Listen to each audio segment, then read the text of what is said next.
Hello everyone, मैं प्रगति Singh, home science lecturer आज आपको खनिज लवण के विषय में बताऊंगी। यह प्रोटीन, कार्बोहाइड्रेट, वसा की तरह ही मुख्य पोषक तत्व है तथा हमारे शरीर के लिए आवश्यक है। हमारे शरीर का लगभग 4% भाग खनिज लवण से ही निर्मित होता है।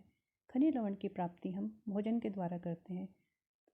भोजन में यह मिट्टी के माध्यम से आता है। मिट्टी में जब हम अपने फल या पौधों को उगाते हैं तो उसमें हम यूरिया या खाद डालते हैं। खाद के माध्यम से खनिज तत्व हमारे भोजन में आते हैं और वह हमारे भोजन से शरीर में पहुंचते हैं। तो भोजन के द्वारा हम खनिज तत्वों की प्राप्ति करते हैं। ये अकार्बनिक पदार्थ है। अकार्बनिक मतलब इसमें कार्बन की मात्रा नहीं पाई जाती। जैसे प्रोटीन और कार्बोहाइड्रेट में कार्बन पाया जाता है, उस तरह से इसमें नहीं पाया जाता है। अभी तक 24 खनिज लवणों को खोजा जा चुका है, जिसमें क्लोरीन, फास्फोरस, लोहा, iodine, sodium, potassium, zinc, calcium आदि है। इसमें कैल्शियम और फास्फोरस सबसे अधिक मात्रा में हमारे शरीर में पाए जाते हैं। इसी आधार पर इनका वर्गीकरण किया गया है। खनिज लवणों को मुख्यतः 2 भागों में बांटा गया है।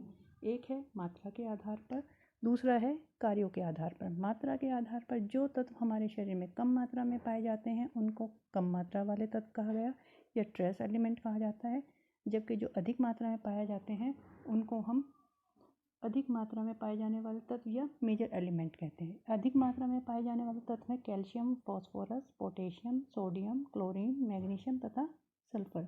जबकि कम मात्रा में पाए जाने वाले तत्व लोहा, आयोडीन, मैग्नीज, तांबा, जिंक और कोबाल्ट हैं। कार्यों के आधार पर अगर इनका वर्गीकरण किया जाए तो खनिज लवणों को 2 भागों में बांटा गया है, निर्माणक तत्व और नियामक तत्व। निर्माणक तत्व मतलब कि बॉडी बिल्डिंग, जो हमारे शरीर के निर्माण करने में सहायक होते हैं, उनको हम निर्माणक तत्व कहते हैं। जैसे दांतों और हड्डियों का निर्माण करने में कैल्शियम और फास्फोरस सहायक हैं। शरीर के कोमल तंतुओं का निर्माण करने के लिए फास्फोरस और सल्फर की महत्वपूर्ण भूमिका होती है। लोहा हीमोग्लोबिन का निर्माण करता है तथा आयोडीन थायरोक्सिन हार्मोन का निर्माण करता है। दूसरा आता है नियामक तत्व। नियामक तत्व मतलब रेगुलेटरी एलिमेंट, जो हमारे कार्यों को करने में सहायक होते हैं। उन तत्वों को हम नियामक तत्व या रेगुलेटरी एलिमेंट्स कहते हैं। इसमें सबसे पहले है पानी का संतुलन। पानी का संतुलन बनाने में सोडियम, पोटेशियम, क्लोरीन खनिज तत्व आवश्यक होते हैं।